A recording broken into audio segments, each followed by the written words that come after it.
এসআইআরে যারা নাম ডিলিট হয়েছে এরকম একটা দেখা যাচ্ছে, অনেক মানুষের অভিযোগ তারা তাদের মানে পরিবারের হয়তো 5 জন আছে, তার মধ্যে 4 জনের নাম আছে, কিন্তু সেই পরিবারে যিনি গৃহিণী তাদের নাম নেই, এবং তারা যখন পোর্টালে আপলোড করতে যাচ্ছে কোনোভাবেই করতে পারছে না।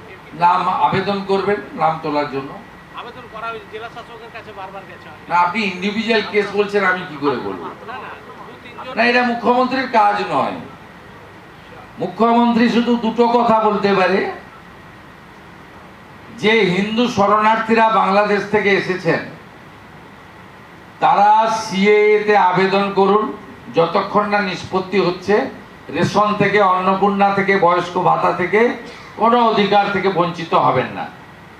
আর যারা সুপ্রিম কোর্টের নির্দেশে ট্রাইব্যুনালে আবেদন করে রেখেছেন, ট্রাইব্যুনাল যতক্ষণ না তাদের নিষ্পত্তি করছে তাদের কোনো অধিকার থেকে রাজ্য সরকার বঞ্চিত করতে পারবে না, করবে না।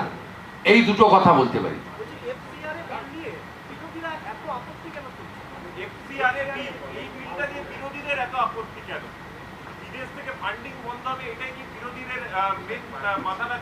এর উত্তর ওই বর্ধমানে যে ধরা পড়েছে হামিম, ওই দিতে পারবে, আমি তো দিতে পারবো না।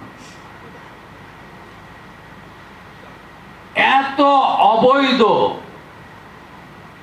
এরা জায়গা তৈরি করেছে ধর্ম প্রতিষ্ঠানের নামে।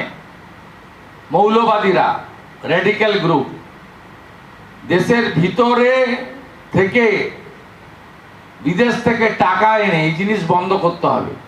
যে বাঁকুড়ায় বসে আছি, এখানেও এই জঙ্গলমহল এলাকায় বৈদেশিক টাকা নিয়ে গরিব মানুষের অর্থনৈতিক দুর্বলতার সুযোগ নিয়ে ধর্ম পরিবর্তন করার যে ট্রেন্ড, এটাও আমাদের অভিজ্ঞতার মধ্যে আছে।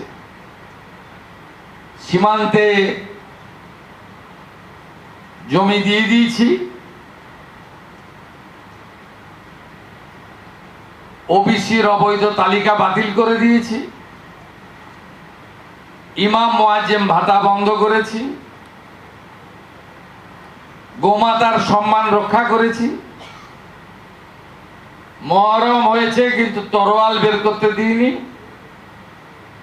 কিছুদিনের মধ্যে ইউসিসি আসবে, এক দেশ এক প্রধান, এক রাজ্য এক মুখ্যমন্ত্রী এক আইন, UCC, we all are equal.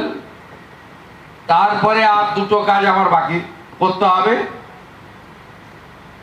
ধর্ম পরিবর্তন আর জমি কেনা বেচার ক্ষেত্রে আইন আনা। এ কাজও আমি করছি।